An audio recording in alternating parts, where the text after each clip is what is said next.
ladies and gentlemen, here is Ronnie Corbett.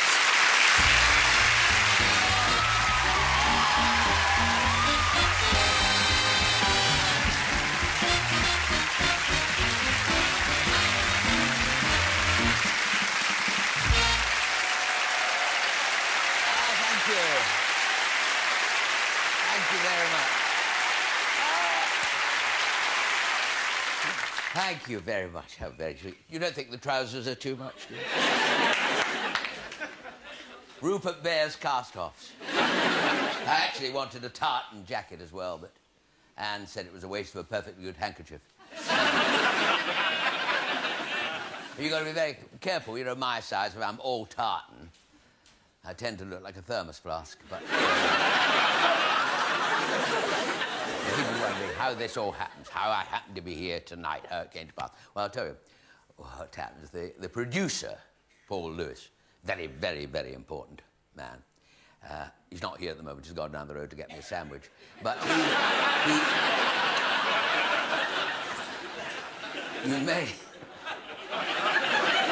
you may have seen him, actually, on the way in, you know, with his clipboard and his earphones. Paul wrote me this letter. No, actually, he phoned me up. Well, he didn't really phone me. He doesn't phone...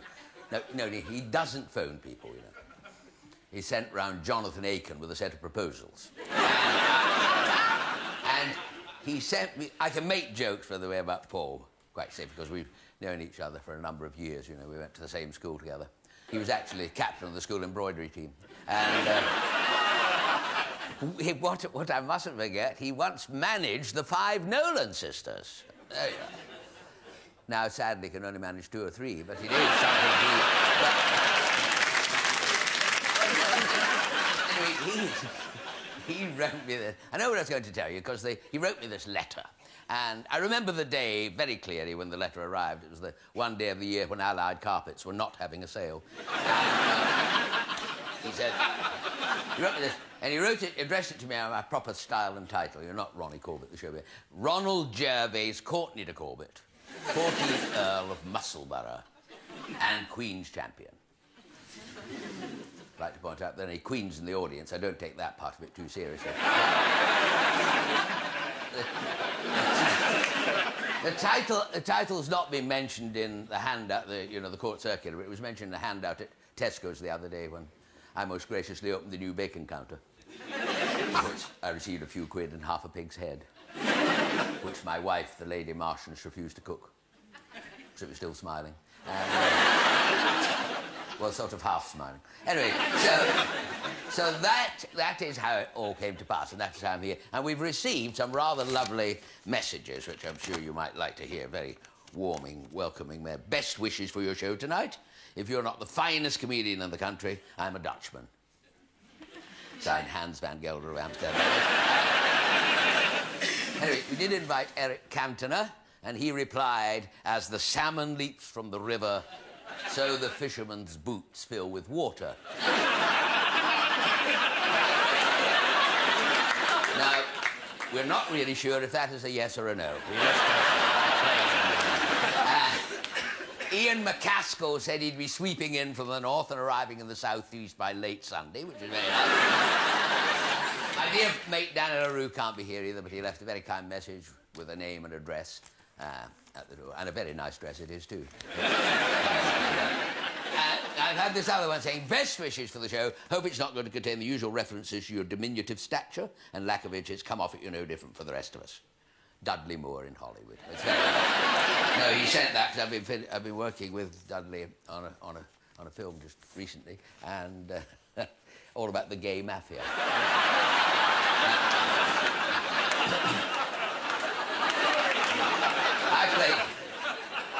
I played the very demanding role of Dolly Parton's chiropodist. So I was working in the dark to a large extent.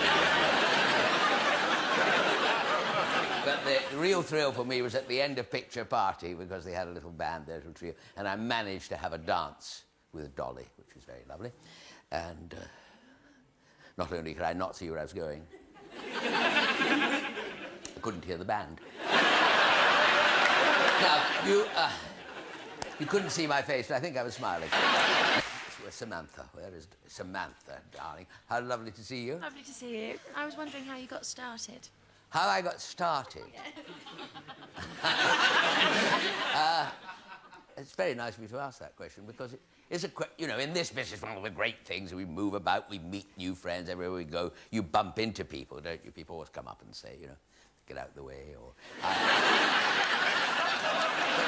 People always do say to me, what made you decide to become a comedian? You know, which is what I am. I always mention that just in case, you know. I originally started in a church youth club, really. That's how we were, an amateur church youth club. But at the time, I was doing some ballet training. My mother wanted me to be a ballet dancer. That was the... but that all went... I went to the Marjorie Middle School in Edinburgh, but that all went wrong. Because it got to a stage, as there still is, I think, in ballet training, you get to your elementary, get to your advanced, they gave you your first pair of tights. And that's when it all went wrong, because I was a little bit nervous, a bit self-conscious, so I decided to take my tights home and try them on, you know, in the privacy of my house, you know. Put my leg on the mantelpiece and the dog went for me.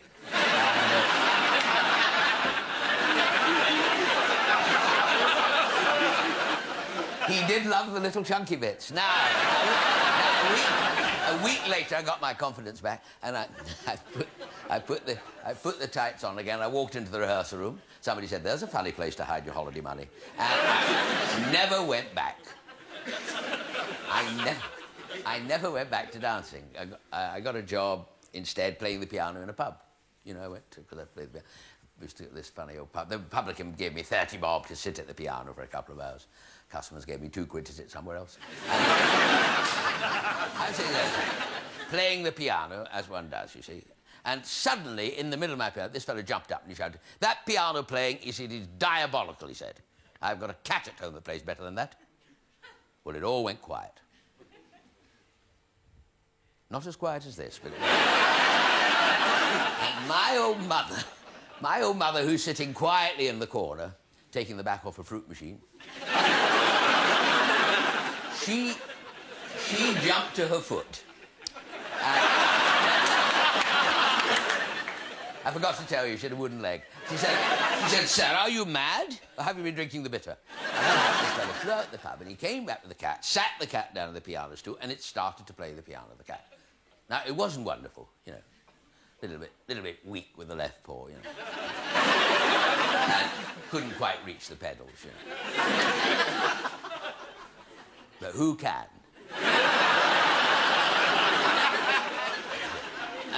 After he'd finished playing, the cat finished playing, the fellow went up to the public and said, "I'll tell you something else." He said, "The cat not only played that music, but it composed it." The publisher said, "That's fantastic," he said. "You ought to have it orchestrated." The cat was up off that stool and out of that. So thank you very much. I once went for a job on a building site, and the foreman said to me, "Can you make a cup of tea?" He said. I said, "Yes." He said, "Can you drive a forklift truck?" I said, "Christ, how big's the teapot?" I mean, when I was working at this pub, I worked in the pub, but I did a lot of odd jobs in between, you know. I was a lumberjack on a mushroom farm for a while. And, I played a few holes the other day at a strange golf course. I had my big golfing cap on. The greenkeeper rushed out and said, "These bloody mushrooms are early this year." Well, my dear sir, Bruce, how lovely to see you. I'm so glad you mentioned golf. Oh, thank because you're always such a pleasure to play with. You really are. But tell me, have you ever been, you know, because the game does exasperate us all, but have you ever got in such deep, desperation that you've got your clubs and you've thrown them in the lake at Wisley? I know you did it once because I found them when I was looking for mine. But the game does get you nicked. It does get you a bit mad. It does get you wild. It's one of those games. Well, I tried not... the other... And it got... Oh, dear. It got Anne mad the other night. Really? Oh, dear. 11:45 the other night, Anne went... she shouted, 11:45, she shouted, "Golf, golf, golf," she said. "All you ever think about is bloody golf," she said, like that. Frightened the life out of me. You don't expect to meet Henry on the 14th green at that time of night.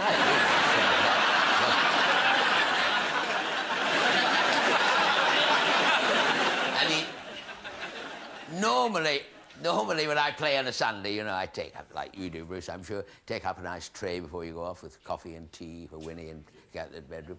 And I know, the other day I went up with a tray to Anne with tea and toast and bacon and egg and sausages. And I said to Anne, said to me, "That looks really lovely." I said, "It is. Why don't you go downstairs and get yourself some?" for a little joke. And I was going to say that a little story I was reminded of the other day by Nick Faldo, a little informal bonfire I threw after my golf lesson. And wasn't much of a bonfire, you know. Don't you ever tried to burn clubs? The woods go very well, but the irons tend to hang around for a while. But this story was about a fellow who went on a luxury cruise for his holidays and he fell overboard. It isn't the one about the Irishman who fell overboard. Found a lifeboat and broke it up to make a raft, isn't it? Yeah. I wish it was that one, because that one is a damn sight funnier than the one in the But he's in this. No, by the way, the other day somebody said, "I thought you were going to tell the one about the girl who stowed away on the vessel and was discovered 4 days later, marched into the captain's cabin." And the captain said, "I understand you've been stowing away on this vessel for 5 or 6 days. Well, how come?" She said, "Well, I'll tell you what happened. I got on the boat the first day. Second day, I bumped into your second officer, and he's been allowing me to use his cabin facilities, his showers, and bringing me meals 3 times a day, and being generally very sweet." And the captain said, "Anything else?" She said, "I have to be honest. He has been taking advantage of me." And the captain said, "Taking advantage of you?" He said, "I'll say he has. This is the Isle of Wight Ferry." But it isn't that one, but this story features this chap on this luxury cruiser, and he's on A deck practicing leapfrog for the sports competition. And he makes a giant leap over a widow from Huddersfield. He goes straight over the edge into the water. The moment he hits the water, he thinks, "I'm drowning. I'm drowning." Well, you would do, wouldn't you? And his whole life flashes in front of him.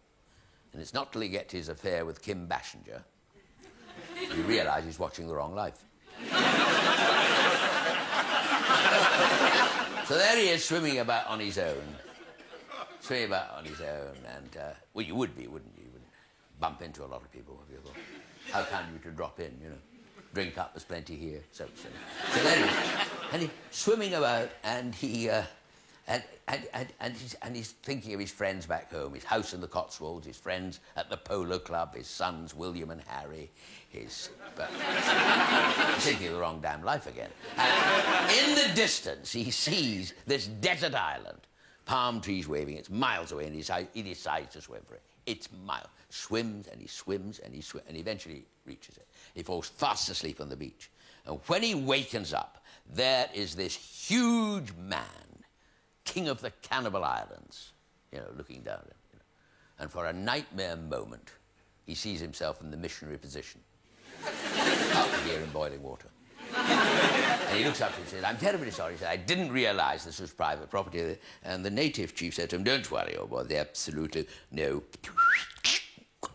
problem at all." He said, "Can we entertain you in some way? Would you like a little fresh gin with some fresh limes, or a little curried octopus in coconut milk, or perhaps one of our lovely maidens can assist?" He said, "Wait a minute." He said, "I'm terribly..." He said, "Oh, very lovely, oh, very welcome, all these invitations, but what really puzzles me is, where did you learn to speak such beautiful English?" And the native chief said to him, "Well, sir, I'm going to be absolutely frank, I picked it up off the shortwave radio," he said.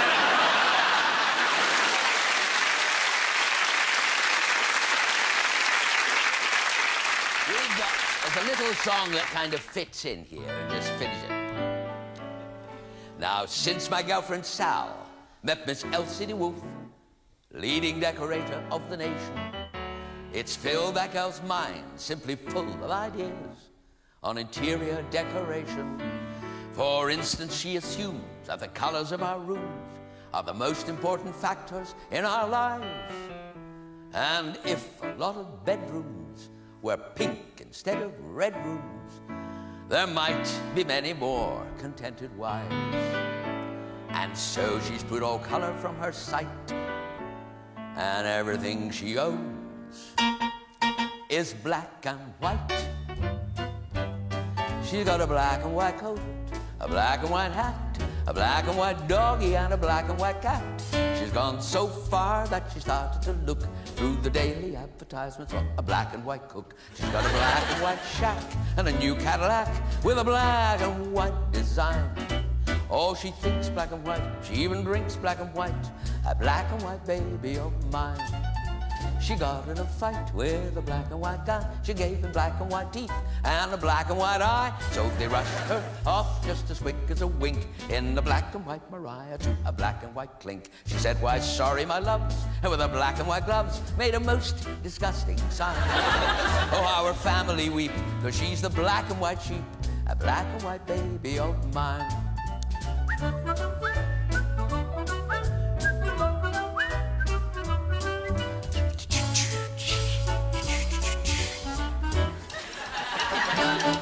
She got a black and white hat with a black and white design. Oh, she thinks black and white, she even drinks black and white, that black and white baby of mine. Oh yeah, that black and white baby of mine. And that's that. Hey. Very nice. Very nice to see you, Laurie, sitting there, not behind the screen. Lovely. We were, I can tell, can't I? Tell the story. We were going to have a fiddle player because we're going to do a sort of kind of Parisian bit later on. But Laurie auditioned two fellas, and I mean, the first chap arrived very, very smart, you know, with digital cufflinks and Bristol cream on his hair, and imitation crocodile case, and he opened it up, brought out this beautiful violin. He started to play it. Absolutely diabolical it was. The second fellow arrived, well, Laurie, I mean, dear me, an old dirty old raincoat, tied at the waist with string, holes in his shoes, 5-day growth of beard, greasy old felt hat, under his arm this dirty old newspaper parcel tied in rotten old string. And he undid it, he brought out this battered old violin, didn't he? And he started to play it. He was a bloody sight worse than the other fellow. I've never seen your face, because I did. I know a little bit about it because I played the violin. Could I have my violin, please? Because I've played a bit of it.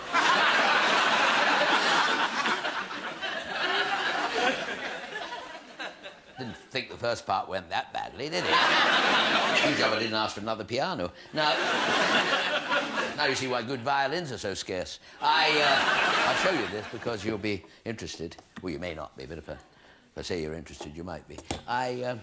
This is quite interesting because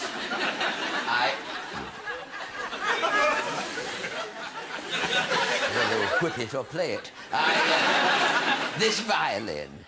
Now, this violin was given to me by my grandfather, Gladys Corbett, and had a nasty accident in a sawmill. And I shall never forget the day he gave it to me. I remember, and I thought how little he knew about music, because he said, he looked up to me, he said, Ron, I would like you to have it. He's one of the few people who had ever been up a vacuum cleaner. He was a sleeping car attendant on a Hornby train set. He said, Ron, he said, look what I've got for you, he said, a piano. So for years I didn't realise I couldn't play the violin. I thought I couldn't play the piano. I took a correspondence course in this. I paid for 100 lessons, but only ever received the first 2. And I'm not accusing anybody. It's a bit of a coincidence that our postman is now working under the name of Nigel Kennedy. You listen, the next time you hear Nigel Kennedy play, he's very, very good at all the advanced stuff, but when it comes to... hopeless. He's hopeless. Because that was the first 2 lessons, you see. They never cheat to me. And then I had to give up the violin, I'll be truthful, because I was getting terrible ringing in my ears. You know, terrible. And let's face it, this, you know. is bad enough. And if you've got ringing in the ears at the same time, well, it's bloody awful. Ring, ring, ring, ring, ring, ring, it used to go. So I went to see our local doctor, and he wasn't much good, actually. He said, have you got a sore throat and a nosebleed? I said, no. He said, that's a pity, because I've got something for that. I said, this ringing went on right through until yesterday, curious enough, and I went into this shop to buy a shirt for the show tonight. The shirt, and the one I wore in the first... And we're coming to the exciting bit here. Not before time, you say. Anyway, no, we're coming to the exciting bit. I went over to the shirt counter and I said, excuse me, oh, sorry, no, I didn't. I didn't have the violin, sorry. Well, it's funny going into a shirt shop and going like that with a violin. I said, excuse me, that's it. Something makes sense. Excuse me, I said. Just you try going to the shop tomorrow and say, excuse me. Excuse me, I said. I said, I'd like to buy a couple of shirts, if you don't mind. He said, yes, sir. He said, is it a 15 neck? I said, no, 14. He said, no, sir, I think you'll find it's a 15 neck. I said, I'm sorry, 14, it has always been a 14. He said, do you get ringing in your ears? He said, yes, you want a 15 neck, so there you are. So I'll put this back in there.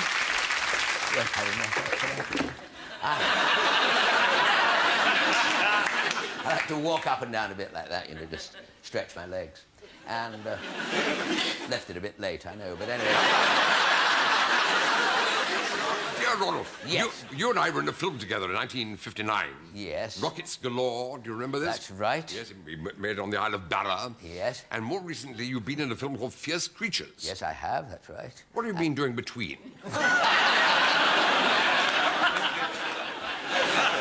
Not enough, really.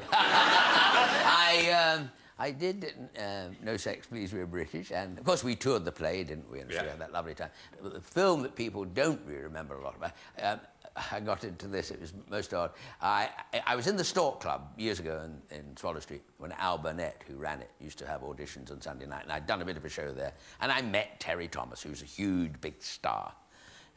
Afterwards, he said, come and have a drink. And he said how he'd enjoyed it, you know, how funny it was and all that sort of thing.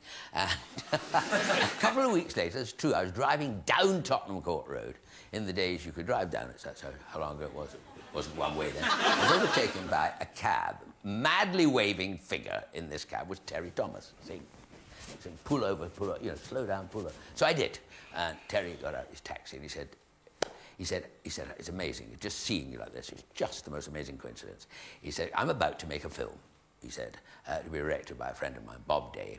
And I thought, I've just seen you, and it's just sparked off an idea, you know.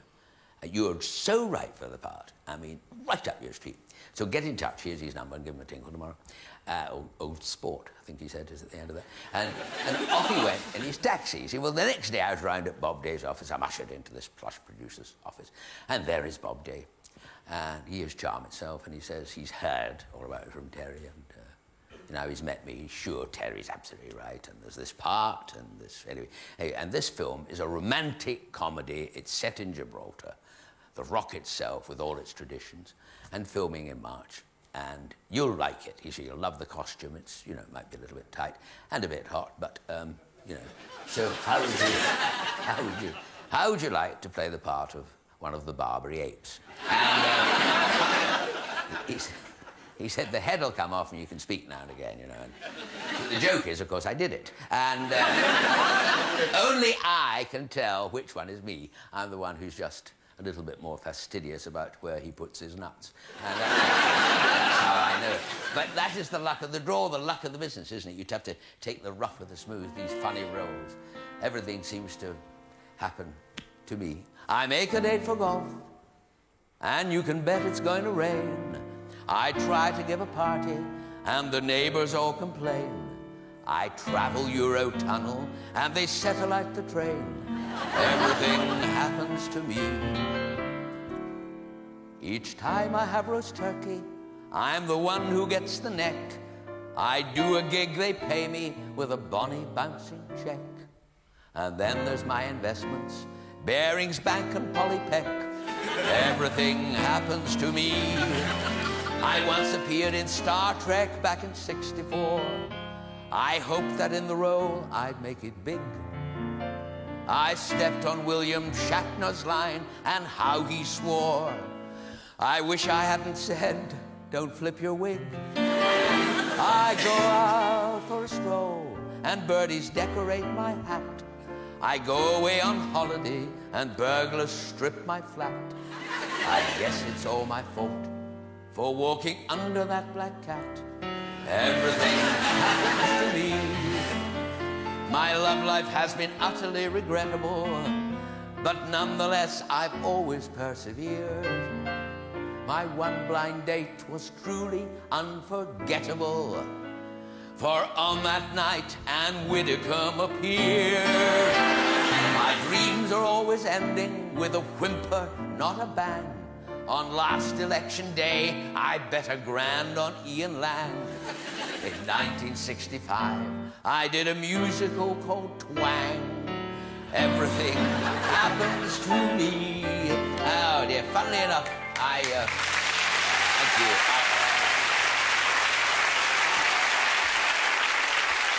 Thank you very much. I did do the musical Twang with this wonderful pedigree with Paddy doing the choreography and Joan directing it and Oliver Messel designing it.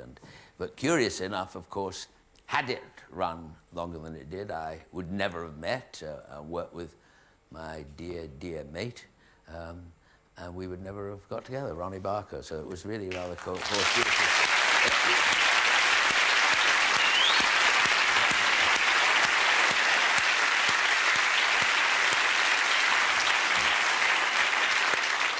So, Ron, it's lovely to see you. Nice to see you, my dear sir. Thank you very much. It's going very well. It's going very well. I was going to ask you, yes, who was the nicest person you ever worked with?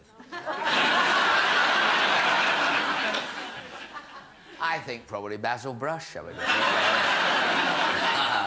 No, that wasn't really the question. No. Anything for a cheap That laugh. wasn't No, really that my was... answer. No, the question, you mentioned Twang. Yes. Now, am I right in saying that you worked in another musical in the West End before we even met? Yes, that's right. That's absolutely right. Yes, I got a job in another one that was going to take place at Drury. I borrowed some money. I borrowed £4,000 to buy a house, which you could do in those days. And I went to see the bank manager in Camden Town, still with Camden Town. And I said, I'm going to do this musical at Drury Lane, and everything works at Drury Lane. All lasts with My Fair Lady, been on God knows how many years, and Plain and Fancy before that.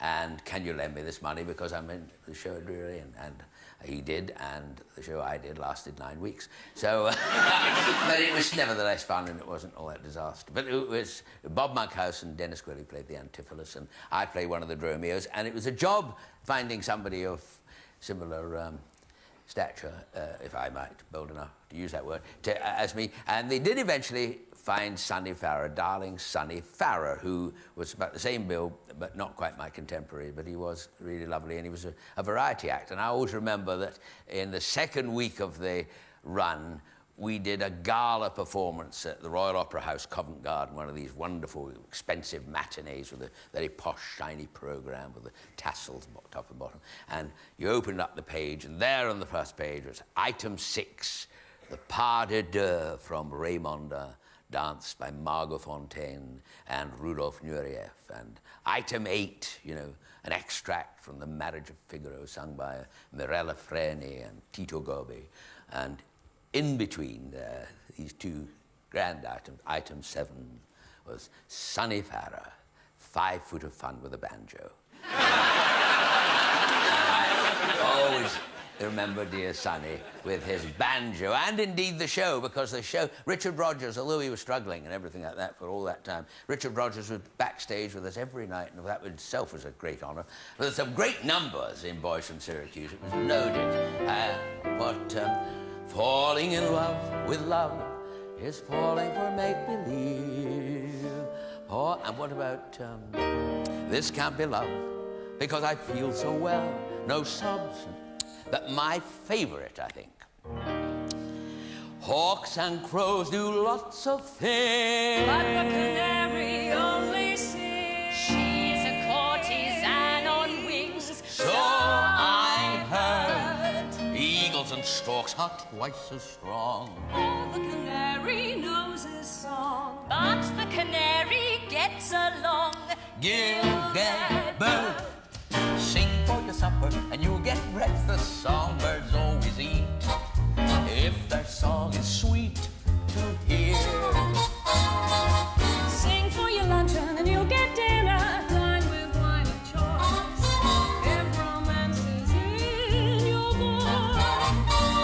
I heard from a wise canary, trilling makes a fellow willing. So little swallow, swallow now. Now is the time to sing for your supper and you'll get breakfast. Songbirds are not dumb.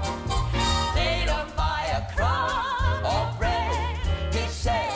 So sing and you'll be fed. Sing for your supper and you'll get breakfast. Songbirds always eat if their song is sweet to hear. Sing for your lunch and you'll get dinner. Dine with wine of choice if romance is in your voice. I heard from a wise canary, trilling makes you weep. So little swallow, swallow now. Now is the time to sing for your supper and you'll get breakfast. Songbirds are not dumb. They don't buy a crumb or bread, he said. So sing and you'll be fed. Sing for your supper and you'll get breakfast. Songbirds always eat if the song is sweet to hear. Sing for your luncheon and you'll get dinner. Dine with wine and choice if romance is in your voice. I heard from a wise canary, Makes a fellow willing. So little swallow, swallow now. Now is the time to swing for your supper and you'll get breakfast. Songbirds are not dumb. They don't have to buy a crumb of bread, a spoon of bread, just sing instead. You don't have to buy even a crumb of bread, this said. You'll be fed if you sing. Do-do-do-do-do-do-do-do, dance. So sing and you'll be fed.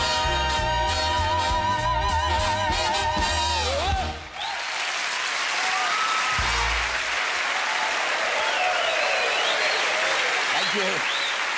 Thank you. Thank you. Lovely and cool. I'd like to thank, by the way, London Weekend for the splendid expense they've gone to in this wonderful set for everything, piano. All comes flat packed. Very, very nice. This is actually my own piano. Travelled it everywhere with me for good luck. And found it in a cornflake packet. And where is Linda? Because Linda, hello, darling, how are you? I'm very well, thank you. Yes, darling, very nice to see you. I've got a little question. Yes? It's a bit impertinent of me, Ronnie, but you've been talking about the piano, and I've seen you several times sitting at pianos. Do you actually play the piano? Well, well, when I'm allowed to, I do actually play, you know. I mean, curious enough, you should ask this question, because here I have the certificate from the Royal Vienna State Academy of Pianoforte Arts. Yes. Phone Slough 899 Now, this piano actually is a very, very old piano, you know. I can remember Christmas evenings at home, the old days in Edinburgh, the whole family would stand round the piano like this.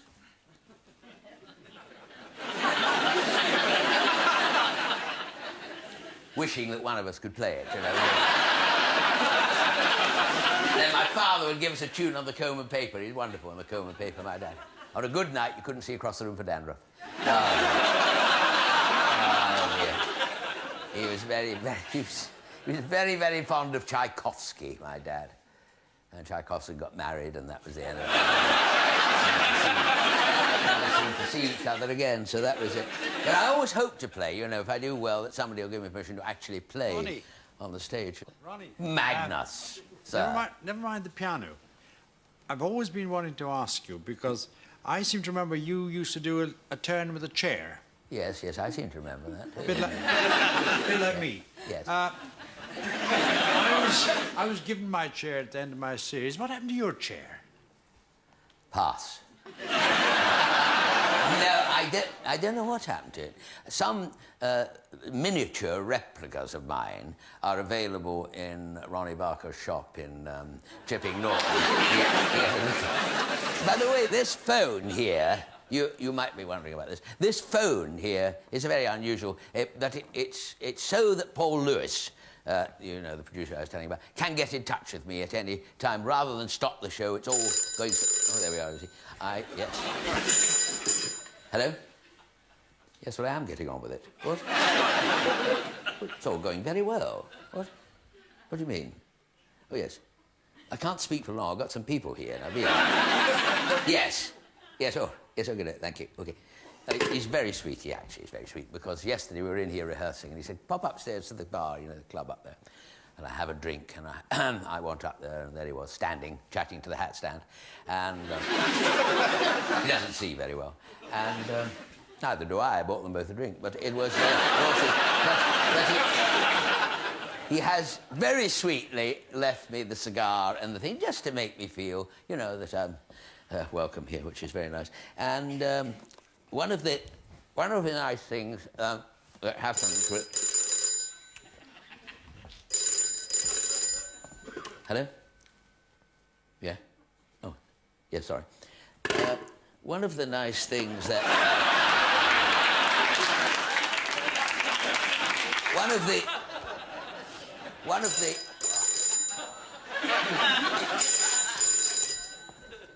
Hello? Mm-hmm.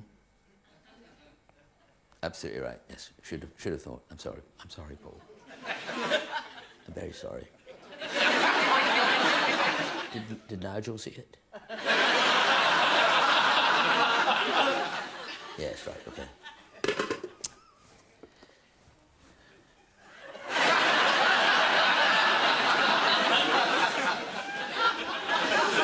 Say, a present for Freddie Starr.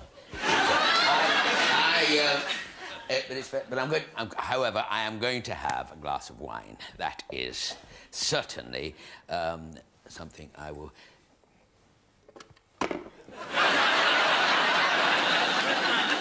Now, I wouldn't normally do this. I wouldn't normally drink like this, not when I'm working, but I've got a terrible cold and I can't get rid of it. I've had it since I was 11. I went to see the doctor with my nose, and I didn't actually see him with my nose, obviously. I saw it with my eyes. But I happened to have my nose with me at the time. And he said, I'm going to give you a vapor rub. I said, will it clear my chest? He said, it might bloody well clear London weekend television. So, and he's given me some tablets. He saw me the other, he said to me, have you taken the tablets? I said, you mean the tablet? The big white one. Oh, he said, oh my God, you've swallowed the box.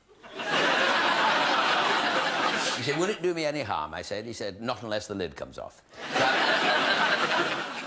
he's very, very sweet doctor, and he's more than a doctor, he's holistic. He looks after, wonderful words about children. He said, if you can get your children, for example, to run 3 miles every morning and 3 miles every evening, by the end of the week, they could be 42 miles away.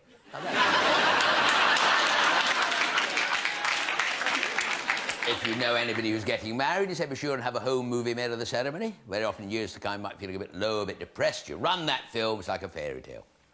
Particularly if you run it backwards, because that way you end up single. But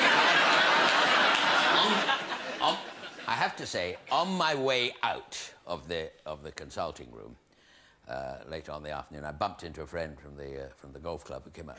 He said, looking very depressed. I said, you look very upset. He said, well, I'm not surprised. He said, I've just been diagnosed a kleptomaniac, he said, hanging his head in shame and plunging his hands deep into my pockets. I said, what did the doctor say? Well, he said he's going to give me some tablets, he said. And if they don't work, could I get him a CD player? Now, Frank, where is Frank Skinner?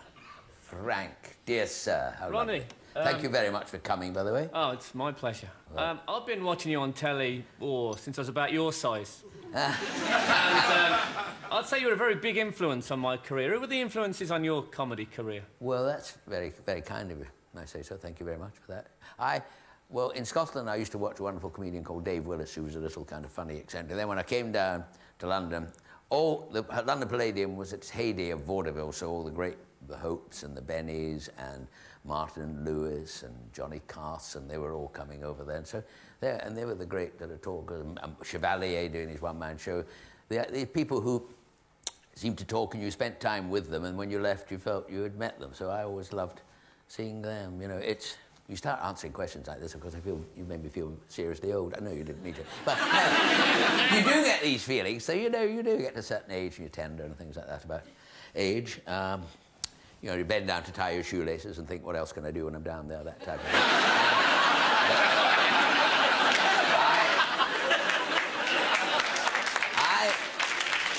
I got my senior citizens rail card 2 weeks ago. And the rather embarrassing thing about it is that the week before I was travelling half fare. One of my daughters, she came home the other night with someone from another planet. You know. He'd obviously tried to take on human form, you know. Failed. He was half man, half sofa. She said his name was Peter and he was training to be a doctor. Well, he didn't look bright enough to be a patient for me. Anne and I were very calm about it. Very, very, very. Said, tell him, darling, we are earthlings, we said. We mean him no harm, we said. Now take him back to where you found him and try not to get any on your shoes. I'll put this down. I had a friend. I've had enough of that. I had a friend who got involved in a national health... He was in a National Health Service hospital, this fellow. And he got involved in the National Health Service improvement scheme. He was this particular day, he went out of the ward to post a letter, you know, in his pyjamas and his dressing gown. Went down the road to post a letter. When he came back, the hospital was closed. They were going to close it earlier, but they were waiting for the Queen to come and open it. So he's in his outfit with the pyjamas and the dressing gown and the slippers, and he's got his, you know, portable Lucozade, you know, in the plastic bag, you know, on the wheels, and he's rushing down. He said, I must get to the pub. I don't wish to miss the darts match, he said. The hemorrhoids are playing the paranoids, he said. By the way, if you're surprised by my use of medical terms, my knowledge of them, I come from a long line of doctors, very short doctors.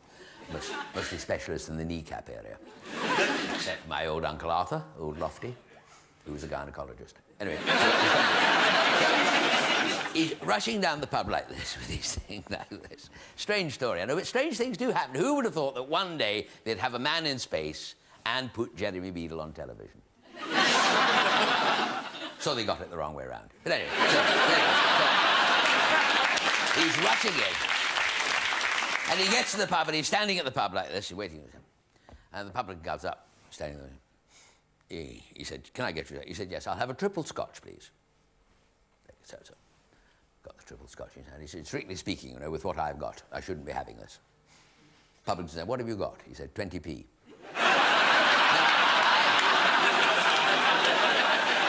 Because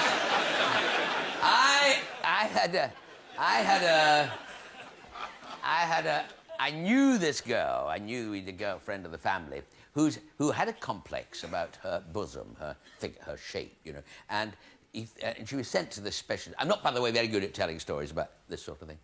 My Scottish upbringing, you know, full of repression, you know. We used to play doctors and nurses in Linda Marchbank's garden shed. I was always the one they sent for more bandages. By the time I got back, Linda Marchbank was up and about and fully recovered. You know. They're all playing hopscotch, you know. For years, I thought that sex was something you did on one leg. Every time I tried it behind the Odeon, I fell over. I used to have this fantasy, too, that Honor Blackman would creep into my bedroom, put her hand down her blouse, and bring out 2 cup final tickets. I went to see the doctor about that. He was no use at all. He wanted to buy the tickets. This lady has arrived at this doctor's in Harley Street, and he said to her, he said, yes, you're absolutely right. He said, there is a wee technique, he said, that's awfully good, that we have brought over from America, and we can certainly help me. He wore his glasses like that down. He said, had a theory that it saved wear and tear on the lens. He said, it's awfully good, this wee technique. He said, what happens is, he said, we implant a little airbag type of thing in each bosom, and the valve is actually, he said, under your arm. Awfully discreet, he said, and I think you'll find it's money well spent. And you inflate your bosom. So she has it done. All very successful. She's going out for a first night with a little friend.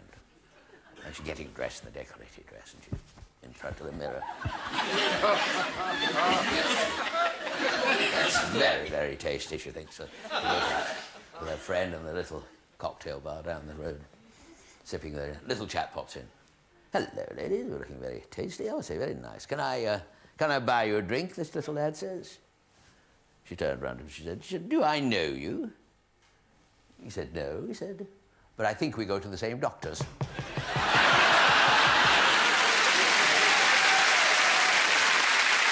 Thank you. Like most people everywhere, I've had my wear and tear. But what might shock the Western world, I don't even care. It's the only way to go. It's the only dream I know. I'm contented just to be uncomplicated me. So don't dig any deeper. What you get is what you see. I'm the only man you'll find who has nothing on his mind. 3 cheers, hand me a beer. Watch my dreams become real. Oh no, please don't go. I can't tell you how happy I feel. We'll be happy till we die. My lovely dreams and I relax until they take us to that stage up in the sky. And up's the only way to go. It's the only dream I know. It's the only way. It's the only way. It's the only way to go. God bless. Good night.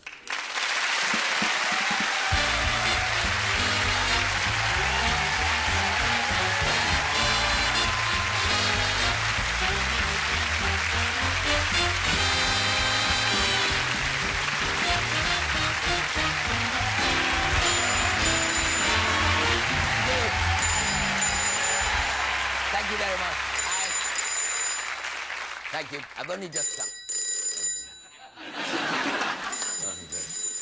Hello? Ah. Oh, that's very nice. Thank you very much. Very nice. That's Paul saying he's going to let me play the piano. Linda, he's going to let me play. Oh, I'm so pleased about that because, you know, I've had so many funny letters from people, the usual people, you know, my wife and her mother, and our local vicar. And so I'm really pleased. It's going to be a great film. And he said if it works really well, I'll be able to stay on and do a couple more stories and that. So it's very, very, very lovely. The only thing that is worrying me is I don't want to crease this suit because no, I'm booked to stand on a wedding cake tomorrow, so I don't know. So I will play Laurie, and if it all goes well, stay on and we're going to do a little bit more. I will play Send in the Clowns, if you like. Right.